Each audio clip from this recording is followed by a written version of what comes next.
I got home earlier than normal that afternoon in Columbus, Ohio, and the second I walked into my own place, I heard my sister talking on the phone in the living room, her voice so icy it froze me where I stood. She didn't know I was only a few steps away, catching every single word. "Yeah, I cut the brake lines. See you at her funeral tomorrow." Snorts, my blood went cold. My knees nearly buckled, but I stayed silent. I didn't yell. I didn't storm in and confront her. I slowly backed up, eased out the same door I just entered, and walked to my car with calm steps, even though my heart was hammering so loud I was sure she could hear it. My thoughts were spinning out of control. She had just confessed to tampering with my brakes, planning to pass my death off as an accident. Suddenly everything clicked. Her pushing me to drive that specific SUV, her borrowing it a few days earlier, her offhand comments about me taking a long road trip soon, it was all part of the plan. I parked a couple blocks away, took out my phone, and called a tow company I trusted. When they showed up, I gave simple directions: take the SUV straight to my sister's house and leave it at her front door. I wrote a quick note, folded it around the keys, and handed it to the driver. "Give this to whoever answers. Tell them it's a gift from his wife." The driver lifted an eyebrow but nodded. As the truck drove off with the car that was supposed to kill me, I stood there on the sidewalk and waited. Before I tell you what happened next, do me a huge favor. Hit that subscribe button and turn on notifications so you never miss a story. Drop a like if you're already hooked and comment below telling me which city you're watching from. It really helps me keep bringing you these real-life dramas. Now, let's get back to it. Growing up in Columbus, Ohio meant our family stayed close to the Ohio State campus where our dad taught as a professor and our mom managed a small student rental office. Everything shifted when my parents were killed suddenly in a car accident a few years ago, leaving behind a strong estate with the family home, several rental properties bringing in steady income, and a trust fund worth about $800,000 invested mostly in conservative stocks. My father made sure the will named me, Reagan Blake, as the sole trustee because he knew my job in finance at a local bank gave me the experience to manage it without errors. Mom agreed during those final family meetings, saying she trusted me to keep things steady for everyone. I took the responsibility seriously, checking statements every month, paying expenses on time, and only releasing money for approved needs like repairs or emergencies. Madison, my sister, started showing her resentment almost immediately during the first trust meeting at the attorney's office. She folded her arms, leaned in, and said, "Reagan, this is ridiculous. I should get my share up front instead of waiting for your approval every time." I explained the rules came directly from Dad's instructions to protect everything long-term, but she rolled her eyes and complained about how controlling it felt. Over coffee the following week, she called again, pushing, "I loosen up because life's too short. Come on, Reagan. Just wire me $20,000 for a new kitchen.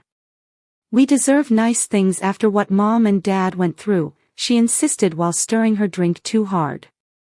I reminded her the trust restricted large withdrawals to reduce risk. She ended the call by slamming the phone down, accusing me of acting like their replacement boss. When we were kids, we shared everything, from school crush secrets to late-night drives around campus, laughing at Dad's terrible jokes. We stood side by side against bullies, built makeshift forts in the backyard, and swore we'd always protect each other no matter what. Back then everything felt solid, with Mom baking cookies while we mapped out our futures at the kitchen table. After the funeral, things slowly shifted when Madison stopped showing up to family dinners, blaming work pressure. Even though we both knew her sales job paid well, she quit calling every day, switched to texts packed with money complaints, and rarely visited without bringing up the trust. I tried reaching out once, driving to her place with takeout, but she barely glanced up from her laptop and said, "Reagan, save it. I know you're just checking on the estate again." Then Madison married my brother-in-law, Chase, a steady engineer from a nearby firm, in a quick city hall ceremony. At first she seemed radiant, posting photos everywhere. Before long, the calls turned sour.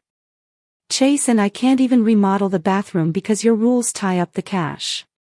She vented one night on speaker while he stayed quiet in the background. Chase nodded along when they visited, but Madison always took the lead, pressing harder each time. You live comfortably. Why can't we have freedom, too? She snapped during a holiday dinner, shaking her fork as relatives shifted in their seats. I stayed composed, repeating the terms of the will. Still, she shot up from her chair, calling the system unfair before storming into the kitchen. The fights piled up month after month, Madison sending late-night demands like, approve the vacation fund now or we're done talking. I forwarded every message to the lawyer for documentation, carrying the weight of Dad's expectations while she painted me as the villain to shared friends. Her bitterness showed in every sharp comment and every avoided hug, turning what used to be a sisterly bond into constant quiet battles over money. A few weeks earlier, Madison texted me out of nowhere asking to borrow my new SUV because her car needed sudden repairs at the shop. Reagan, please. It's just for a couple days. The mechanic quoted 2 weeks and I have client meetings all over town, she wrote, adding a string of pleading emojis. I agreed, dropping the keys off that night, thinking it would make things easier for her. When she brought the SUV back 3 days later, pulling into my driveway with a quick honk, the first thing I noticed was how immaculate it looked inside and out. Madison usually left wrappers, coffee cups, or shopping bags everywhere, but this time the seats were clean, the floors vacuumed, and even the dash wiped down. She hopped out smiling, handing me the keys, saying, "Thanks so much. It drove like a dream. You really should make this your daily car instead of that old sedan." I thanked her casually, but her words stuck because she repeated them twice more over the next week. At a quick lunch, she leaned across the table, pointing at my keys, insisting, "Seriously, Reagan, sell the sedan. The SUV handles so much better, especially on highway drives." Then in a group text she added, "You'd save on gas, too, switch already." Her push felt strange since she never cared about my cars before. That pattern kept building until one afternoon when Madison stopped by to supposedly return a jacket. After she left, chatting brightly about weekend plans, I stood in the kitchen staring at the SUV parked outside. Something about her insistence mixed with that unusual cleanliness nudged me enough to head into the garage alone. I opened the door, crouched down, shined my phone light under the chassis, and spotted fresh oil dripping into small pools on the concrete, along with a faint gasoline smell hanging in the air. My stomach tightened as I stood up, wiping my hands on my jeans, wondering what could cause that so soon after she'd driven it. I snatched my phone and scrolled until I found the number for Jed Harland, the mechanic our family had trusted for years, and I called him right there under the dim garage light. "Jed, it's Reagan Blake. Can you swing by tonight? Something's leaking under my SUV, and I need eyes on it fast," I said, keeping my voice level even as my unease kept climbing. Jed showed up within the hour, rolling his toolbox in, jacking the vehicle up immediately. He worked in silence at first, sliding underneath with a flashlight, then he came back out, wiping grease off his hands, his expression turning grim. "Reagan, the brake lines are sliced almost clean through, done deliberate with a sharp tool to fail under hard pressure," he said, letting me see the damage up close. Then he pointed lower and added, "Several will bolts loosened on purpose, plus the exhaust pipe clamp backed off. These aren't wear issues. Someone wanted this car to crash bad." That night, after Jed left, I sat alone in the living room, replaying his words about the deliberate damage, and suddenly pieces from the last few years snapped into place with sickening clarity. Madison had started blaming me out loud right after the funeral gathering at the house when relatives asked about the estate while we sipped coffee in the dining room. She pulled me into the hallway and hissed, "Reagan, you're holding everything too tight. Dad would want us splitting it evenly now, not you deciding alone." Her voice was sharp enough to slice through the quiet morning talk while I stood there stunned, trying to explain the legal process as calmly as I could. At the next family barbecue in a cousin's backyard, she laughed loud enough for everyone to hear and said, "My sister thinks she's the bank manager keeping us all on allowance forever." She said it while salad bowls moved around the picnic table, her hands waving for emphasis. People gave awkward little laughs and changed the subject fast, but the damage stuck, making me look greedy when all I'd done was follow the lawyer's strict guidelines to avoid taxes or mistakes. I answered quietly from across the table. "It's just temporary until the probate closes fully." Madison only smirked and rolled her eyes in a dramatic way, making sure everyone saw it, turning the moment into her show. A couple months later, Madison borrowed my favorite leather jacket for a client dinner and brought it back the next weekend with a thick ink stain across the sleeve that ruined it. "Oops, Reagan. It leaked in my bag." "Sorry about that," she said with a shrug over coffee at my kitchen counter, then added like it was nothing. "You can afford to replace it with all that control anyway. No big deal." I spent the afternoon trying to scrub it out without a single complaint, because I knew confronting her would only blow things up. But it kept happening in smaller ways, like the cord on my kitchen mixer somehow fraying after she baked at my place, making it unusable, or my favorite mug getting chipped after she used it during another fight about money, claiming it slipped from her hands.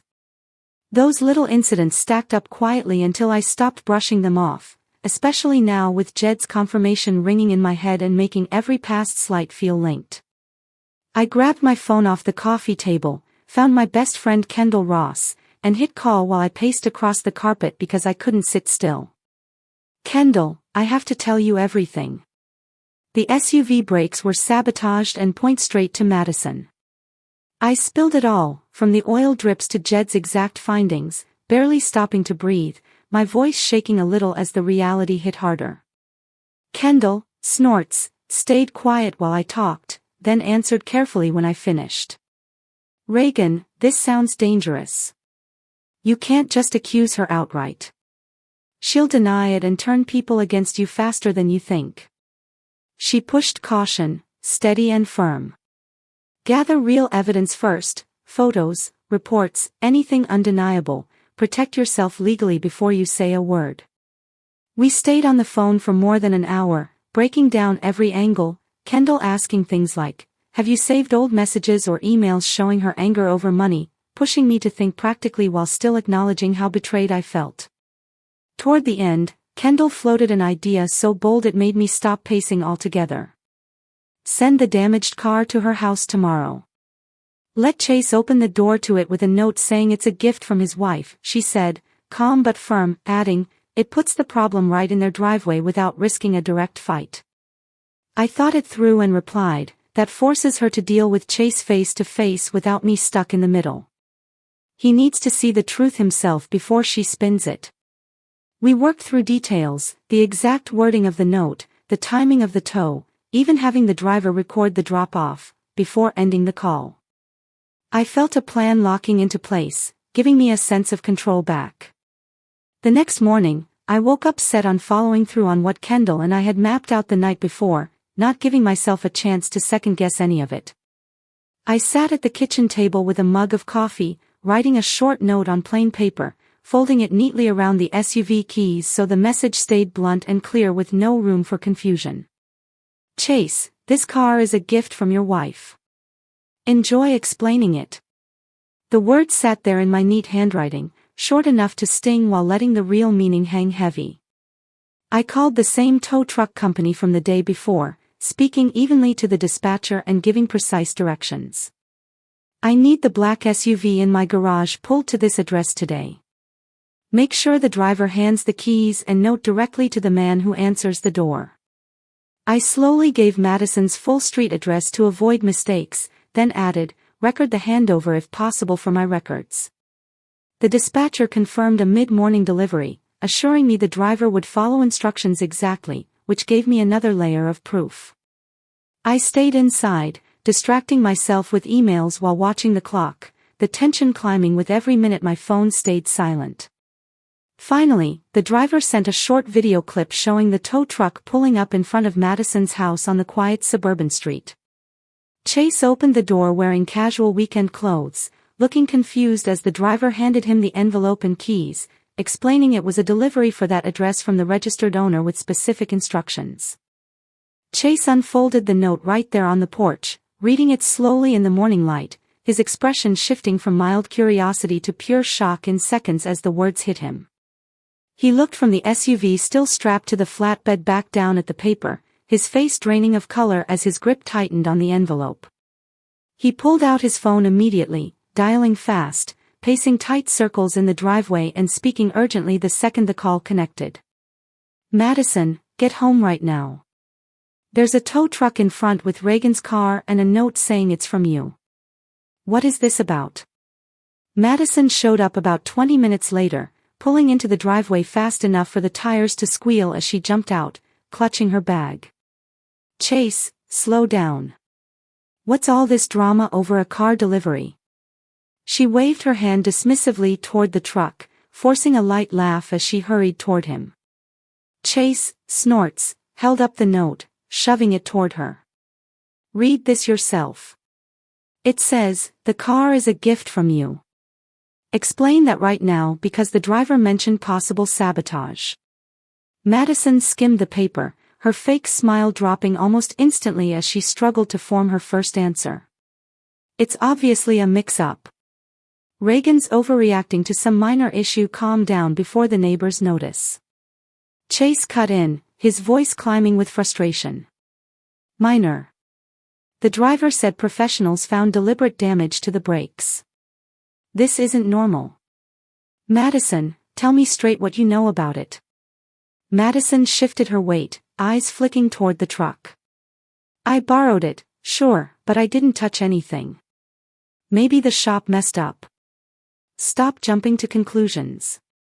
Chase pushed back, stepping closer and slightly blocking her path. "The note points straight at you. And now there's deliberate damage. None of this adds up." Madison snapped defensively, folding her arms tight. "Reagan's always been controlling. She's probably setting this up to make me look bad. Believe me, not her twisted story." Chase shook his head, rubbing his forehead harder. "This isn't making sense at all, Madison. We need to talk to her face to face right now." 2 hours later, I sent a simple text to both Madison and Chase asking them to come over immediately because an urgent trust matter needed to be discussed in person without delay. I kept it neutral on purpose, giving no hint of the real reason, while I set up the living room, placing my laptop on the coffee table ready to play the files.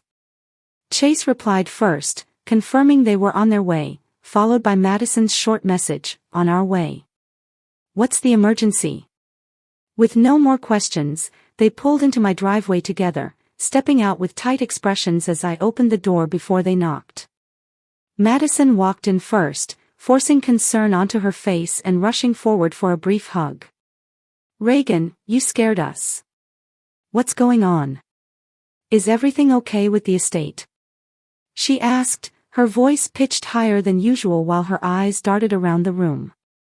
Chase followed more quietly, lingering near the doorway, nodding hello but staying silent, watching both of us closely.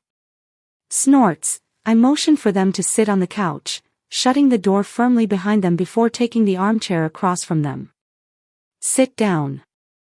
We need to talk about something serious that can't wait anymore," I said evenly. Despite the adrenaline building as I finally faced this head-on, Madison perched on the edge of the cushion and rushed out, "Seriously, Reagan, you're worrying me. Tell us what's wrong right now." Her hands twisted in her lap as Chase sat beside her, waiting. I opened the laptop, turned the screen toward them, and hit play on the garage security footage from weeks earlier. The video showed Madison arriving late with a man I recognized as her business partner, Mark Xavier, both crouching under the SUV with tools, working deliberately on the undercarriage for several minutes before leaving quietly. Madison's color drained as she leaned forward, staring. "Where did you get this? That's not what it looks like," she stammered, her voice cracking as she gripped the armrest. I paused the video and switched to the audio recording of the phone call I'd overheard, letting it play so every word filled the room. "Yeah, I already took care of the lines. It'll look like normal wear. Her own voice came through the speakers, cold and flat, making Chase shift and turn to stare straight at her.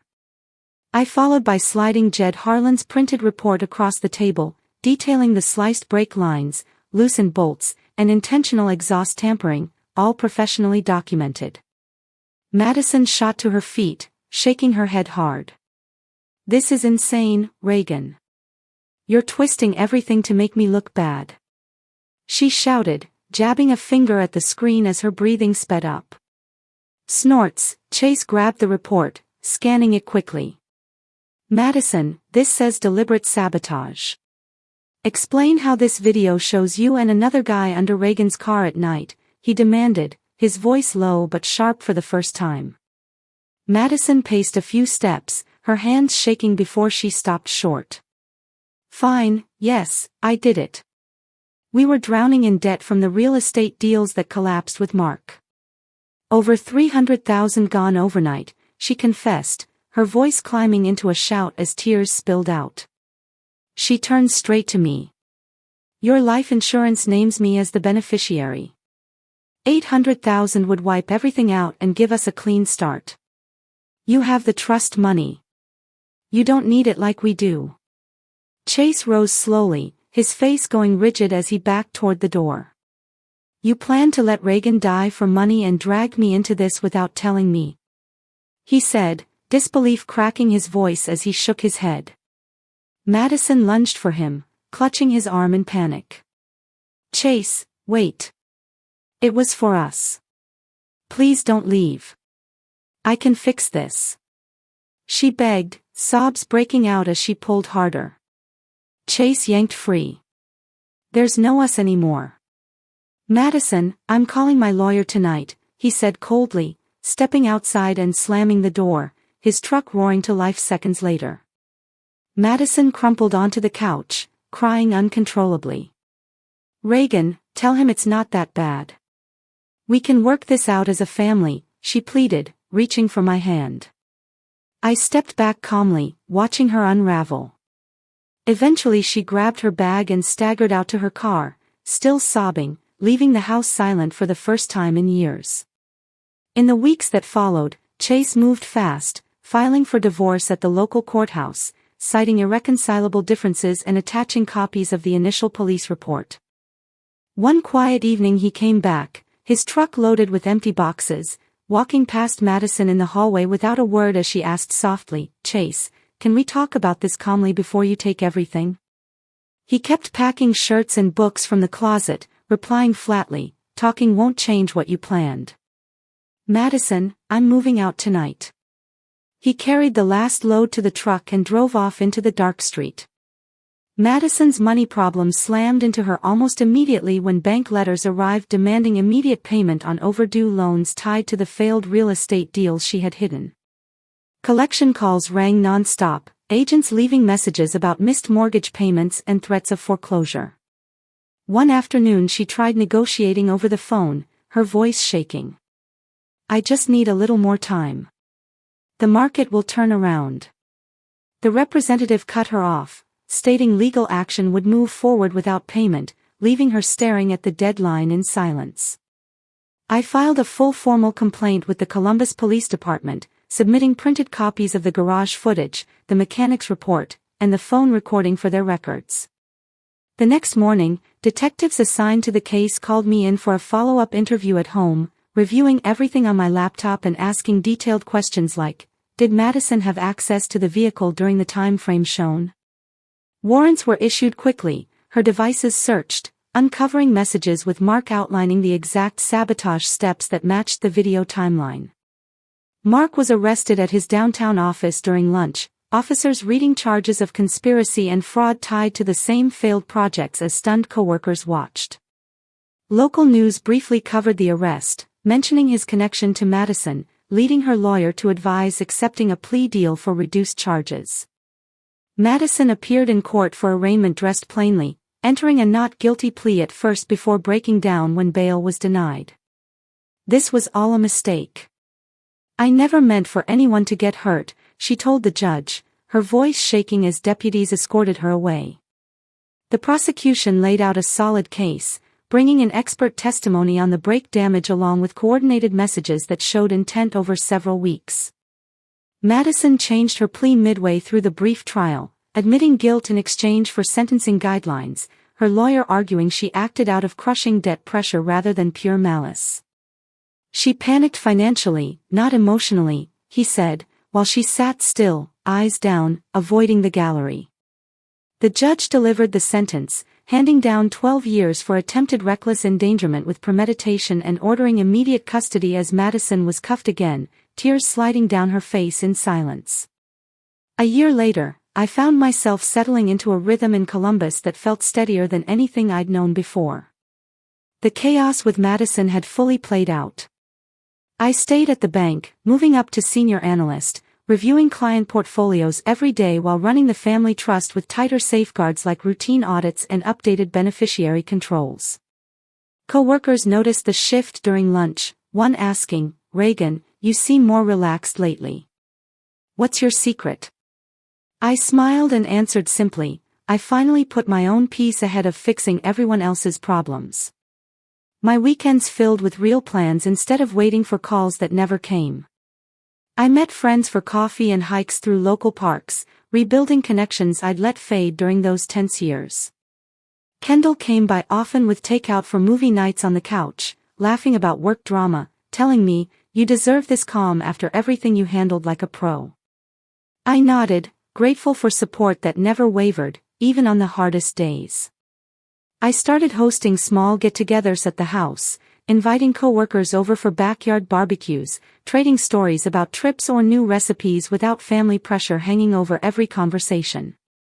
One night, a new friend from the office lifted a glass, toasting stronger boundaries and better company, and everyone cheered as I felt the weight of isolation finally lift.